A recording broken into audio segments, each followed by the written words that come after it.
Welcome to Math with Mr. J.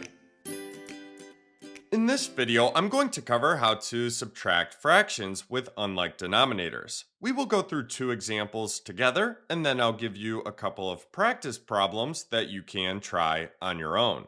Let's jump into number one, where we have 3/4 minus 5/12. Now, when subtracting fractions, the first thing that we need to do is check the denominators. If they are the same, we can subtract the fractions as is. If the denominators are different, we can't subtract as is. So for number one, we have unlike denominators, different denominators. We have a 4 and a 12. That means we need to find a common denominator.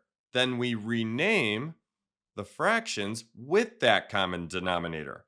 After we rename, we can subtract. And that will give us our answer. And we can simplify that answer if needed. So our first step here is to find a common denominator between 4 and 12. Basically, this is just a common multiple between 4 and 12. We can think of it as a number that both 4 and 12 go into, so to speak. And to show you what I mean, I'll write out the first 5 multiples of 4 and the first 5 multiples of 12. The first 5 multiples of 4 are 4, 8, 12, 16, 20, and these continue on.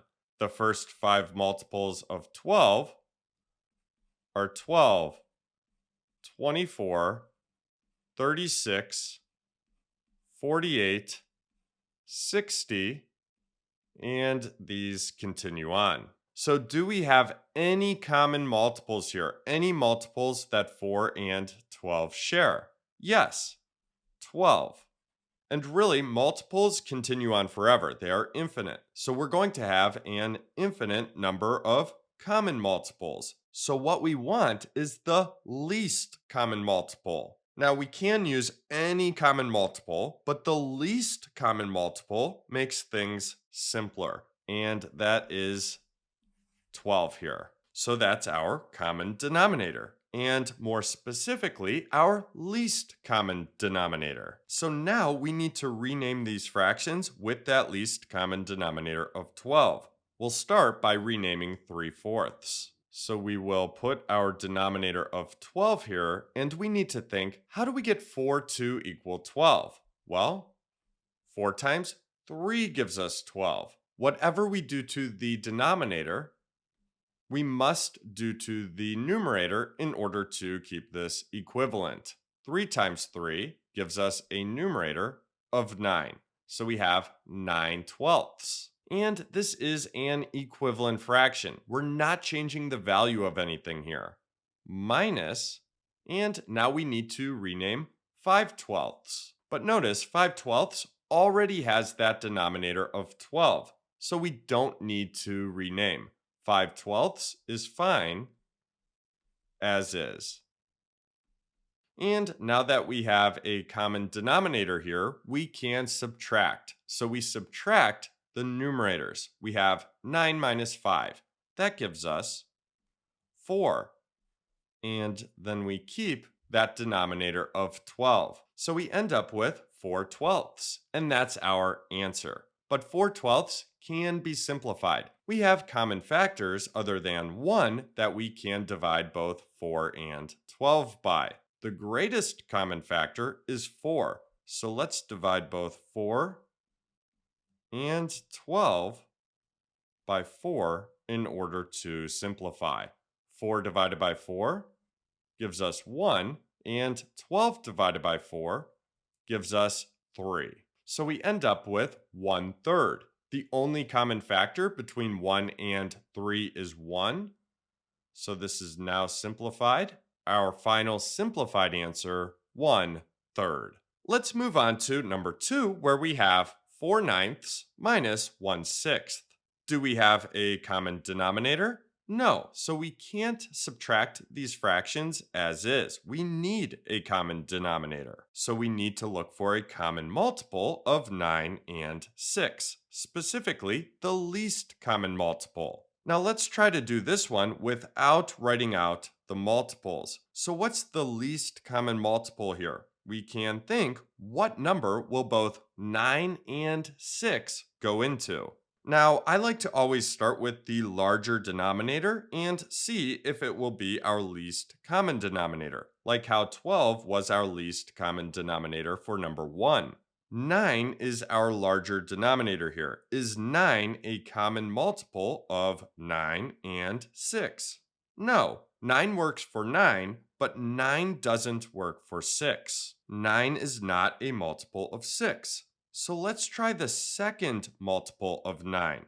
That's 18. So will 18 work? Yes, 18 works for 9, 9, 18, 27, and so on. So 18 is a multiple of 9. And yes, 18 works for 6 as well. 6, 12, 18, so on and so forth. So 18 works for 6. So 18 is the least common multiple between 9 and 6. Therefore, our least common denominator. So now we need to rename these fractions with that least common denominator of 18. Let's start with 4/9. So how do we get 9 to equal 18? Well, 9 times 2 gives us 18.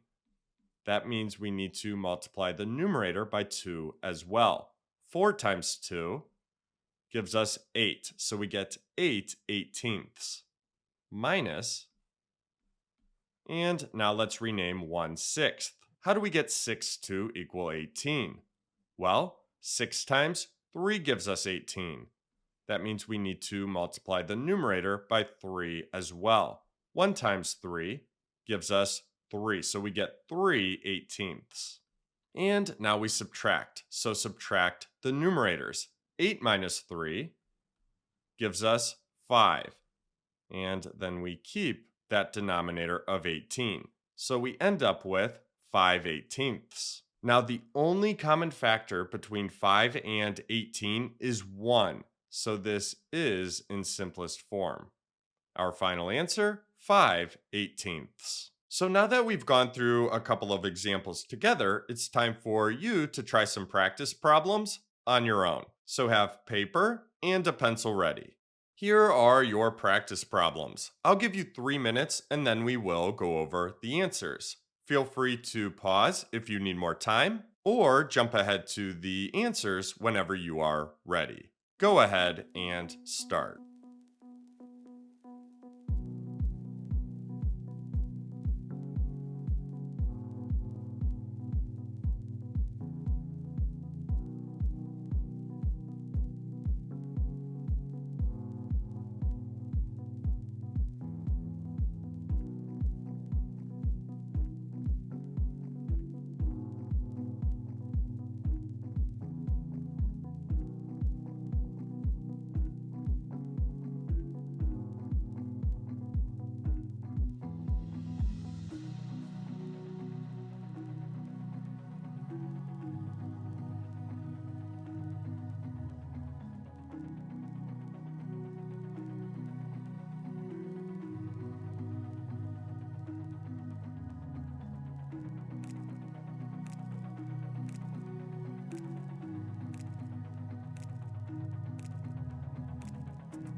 Okay, so that was 3 minutes. Let's go over the answers. So here are our answers. For number 1, our least common denominator was 16, and our answer 3/16, which is in simplest form. For number 2, the least common denominator was 15. Our answer 4/15, which is in simplest form. So there you have it. There's how to subtract fractions with unlike denominators. I hope that helped. Thanks so much for watching. Until next time, peace.